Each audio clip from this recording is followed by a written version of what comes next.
دوستو، کیا طالبان نے بھارت کے ساتھ کوئی ڈیل کر لی ہے؟ کیا روس نے بھارت اور طالبان کے درمیان بات چیت کے راستے کھول دیے ہیں؟ اور بھارت کو اصل خوف کس چیز کا ہے طالبان کے آنے سے؟ اسی پر بات کرتے ہیں۔ بھارت اور اسرائیل صرف یہ دو ملک ایسے تھے جو نہیں چاہتے تھے کہ امریکہ افغانستان سے نکلے۔ ان دونوں ممالک کو سب سے زیادہ نقصان ہے طالبان کے افغانستان میں اقتدار میں آنے کا۔ اسرائیل کو اس لیے کہ وہ ان حدیثوں سے خوف زدہ ہے جس میں اس بات کو کہا گیا ہے کہ خراسان سے ایک لشکر اٹھے گا جن کے ہاتھوں میں کالے جھنڈے ہوں گے اور یہ جھنڈے اسرائیل میں جا کر گاڑ دیے جائیں گے اور مسجد اقصی کو فتح کیا جائے گا۔ اسی لیے اب اسرائیل طالبان سے خوف کھاتا ہے، اور یہ خراسان کا علاقہ جہاں سے یہ لشکر اٹھے گا پاکستان اور افغانستان میں ہے۔ اسی لیے یہ دونوں ملک اسرائیل اور امریکہ کی آنکھوں میں کھٹکتے ہیں۔ امریکہ بھی افغانستان اس لیے آیا تھا تاکہ افغانستان کے ساتھ ساتھ پاکستان کا بھی صفایا کیا جائے، لیکن شکر ہے اللہ پاک کا کہ اس نے پاکستان کو اتنی مضبوط فوج دی ہے کہ امریکہ بھی پاکستان میں خانہ جنگی نہیں کروا سکا، اور پاکستان نے اکیلے دہشت گردی کے اتنے بڑے نیٹ ورک کو ختم کیا اور ملک میں امن واپس لایا۔ اگر پاکستان کی فوج اتنی مضبوط نہ ہوتی تو پاکستان کو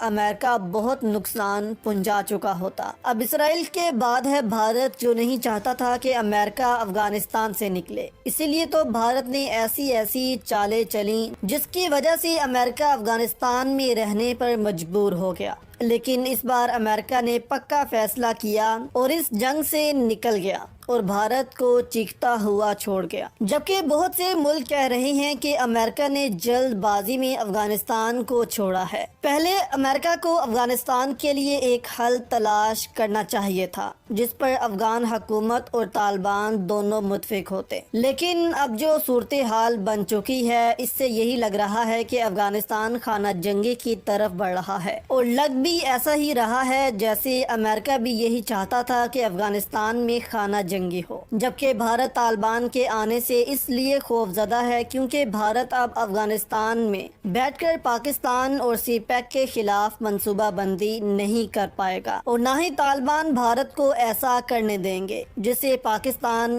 مغرب کی سرحد سے اپنا دھیان ہٹا کر پوری طرح بھارت کی سرحد پر لگا سکے گا۔ اس وقت بھارت نے افغانستان میں $3 ارب کی سرمایہ کاری کی ہوئی ہے جو ڈوبتی ہوئی نظر آ رہی ہے، اور بھارت کی چیخیں بھی آسمان پر پہنچ چکی ہیں، اور بھارت امریکہ سے لڑ رہا ہے کہ امریکہ اتنے جلدی افغانستان سے کیوں گیا۔ اس پر کل chairman ISPR general Babar Iftikhar کا بیان بھی سامنے آیا تھا جس میں ان کا کہنا تھا کہ بھارت نے اگر نیک نیتی سے سرمایہ کاری کی ہوتی تو آج چیخ نہ رہا ہوتا، یعنی کہ اگر بھارت نے واقعی افغان لوگوں کی بھلائی کا سوچ کر وہاں سرمایہ کاری کی ہوتی اور ڈیم وغیرہ بنائے ہوتے تو ڈیم جس کے بھی کنٹرول میں ہو وہ فائدہ تو وہاں کی عوام کو ہی ہوگا، لیکن بھارت نے افغانستان میں سرمایہ کاری اس لیے کی تھی تاکہ بھارت کے قدم وہاں پر جمے رہیں، اور بھارت اسی طرح افغانستان سے سی پیک اور پاکستان کو نقصان پہنچاتا رہے۔ لیکن اب حالات بہت تیزی کے ساتھ بدل رہے ہیں۔ افغان طالبان افغانستان کے کرتا دھرتا ہیں۔ اب یہاں پر ڈیسپریٹ بھارت نے اپنے وزیر خارجہ کو روس کے دورے پر بھیجا ہے اور آنے والی صورتحال سے روس کو بھی آگاہ کر رہا ہے۔ بھارت کا خیال ہے کہ اگر طالبان اقتدار میں آ گئے تو وہ کشمیر میں بھی داخل ہوں گے۔ بھارت کو ایک یہ بھی پریشانی کھائی جا رہی ہے۔ اب بھارتی وزیر خارجہ کے دورہ روس کے فوری بعد طالبان کا ایک وفد بھی روس پہنچا ہے جو روس کی دعوت پر وہاں پہنچا ہے۔ اس سے یہ خبر چلائی جا رہی ہے کہ طالبان اور بھارت نے ڈیل کر لی ہے۔ کیا واقعی ایسا ہے؟ تو ایسا بالکل بھی نہیں۔ طالبان ہر اس ملک سے بات کریں گے جو امن کے لیے کام کر رہا ہے، لیکن یہاں پر بھارت کا معاملہ بالکل مختلف ہے۔ بھارت امن کے لیے نہیں بلکہ فساد کے لیے کام کرتا ہے جس کو افغان طالبان اچھی طرح جانتے ہیں۔ اسی لیے روس کی دعوت پر طالبان کا وفد روس تو پہنچا ہے، لیکن بھارت سے طالبان کی ابھی تک کوئی بات چیت یا کوئی رابطہ نہیں ہوا۔ روس نے خود ہی بھارت کے تحفظات طالبان تک پہنچائے ہیں، جس پر طالبان نے ایک بار پھر واضح کیا کہ ہم افغانستان کی زمین کسی دوسرے ملک کے خلاف استعمال نہیں ہونے دیں گے۔ دراصل یہ طالبان نے پیغام بھارت کو بھی دیا ہے اور روس کو بھی، جو ایک معقول جواب ہے۔ اگر کوئی ہمارے خلاف نہیں جائے گا تو ہم کسی کے خلاف نہیں جائیں گے۔ اس سے یہ ظاہر ہوتا ہے کہ طالبان اب صرف اور صرف امن چاہتے ہیں اور اس کے لیے وہ کچھ بھی کرنے کو تیار ہیں۔